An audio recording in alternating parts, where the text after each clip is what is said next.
This is copyrighted content.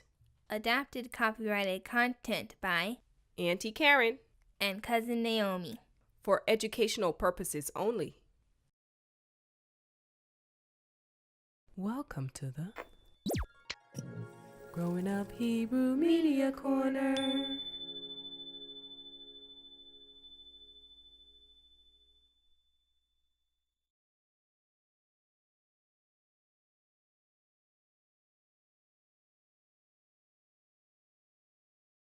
Today, Cousin Naomi and I will be sharing two slavery-based books with our Beets viewers, Sweet Clara and the Freedom Quilt, and Phyllis's Big Test. We enjoyed the experience of reading these books, and maybe you will find them useful for your child's life learning as well. In Sweet Clara and the Freedom Quilt, written by Deborah Hopkinson, Clara, a slave and seamstress on home plantation, dreams of freedom, not just for herself, but for her family and friends. When she overhears a conversation about the Underground Railroad, she has a flash of inspiration. Naomi will read a sample for us. Before I was even 12 years old, I got sent from North Farm to Home Plantation 'cause they need another field hand. When I got there, I cried so much they thought I was never going to eat or drink again. I didn't want to leave my mama. I'm going back to her, I whispered every day to young Jack, who worked beside me in the fields. Well, you better start eating all you can, Sweet Clara. He smiled at me, but then his smile was gone. In a low voice he said, "Or else you won't make it." Young Jack helped me believe I'd get back to my mama someday. Truth was, I'd be lost before I got through the fields, them being so big and all. But I didn't give up dreaming. Aunt Rachel was raising me now. She wasn't my for real blood aunt, but she did her best to care for me. One night she come back from working in the big house and found me lying dead tired on our cabin floor. "Sweet Clara, you ain't gonna last in the fields, but I got an idea." Aunt Rachel's idea was sewing, and she started teaching me the very next night.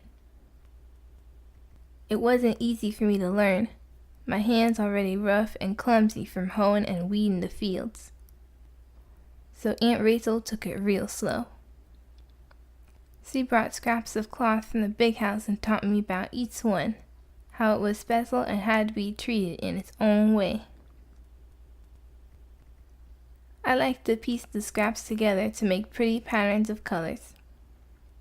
But Aunt Rachel didn't care much about pretty patterns.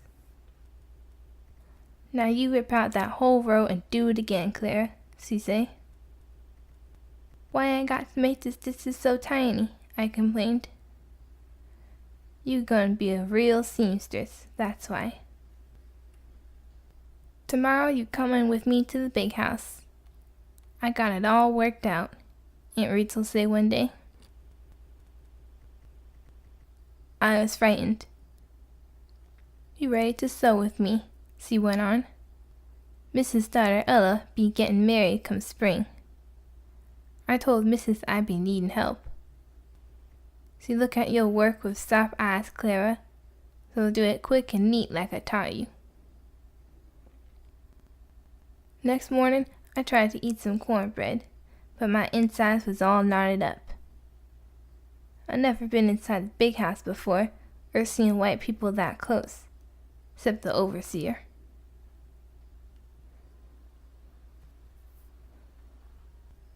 The morning sun was streaming into the sewing room, turning everything all sunflower yellow. Aunt Rachel gave me some seats to hem.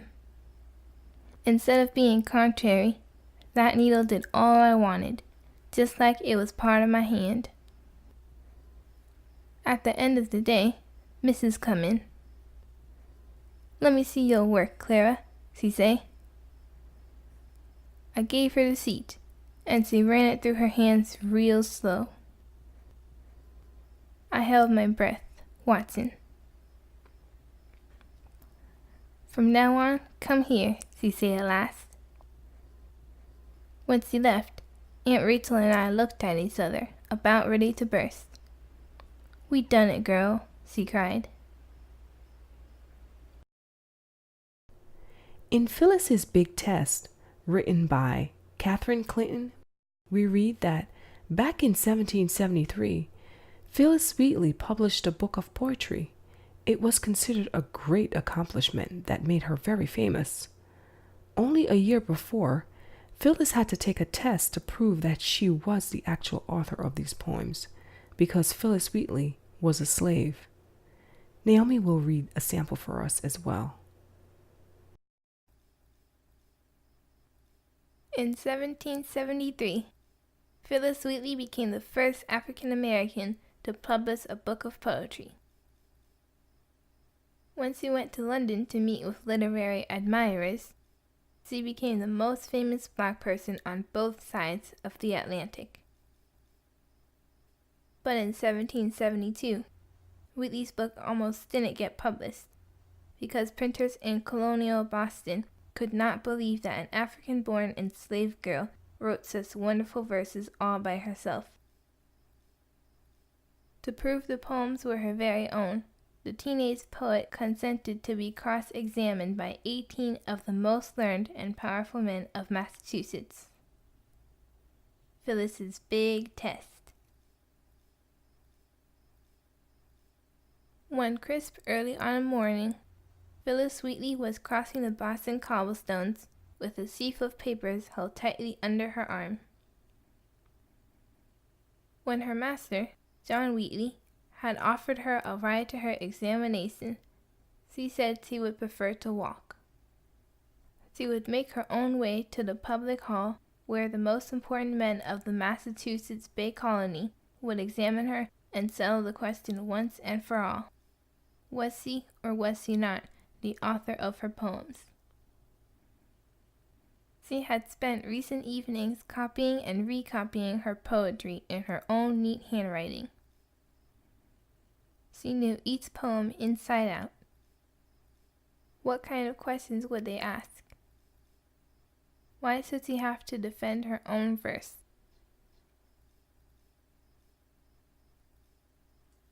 As she turned the corner of Mackerel Lane, reading one of her poems, the wind gusted and blew it out of her hand. As the page danced in the wind, she gave chase, catching it before it disappeared. Even if it had disappeared, would it matter? She knew every line, every syllable, by heart. She wrapped the pages tightly in a roll, pages of poems that had come from deep inside her, and could not be taken away, no matter the outcome of today.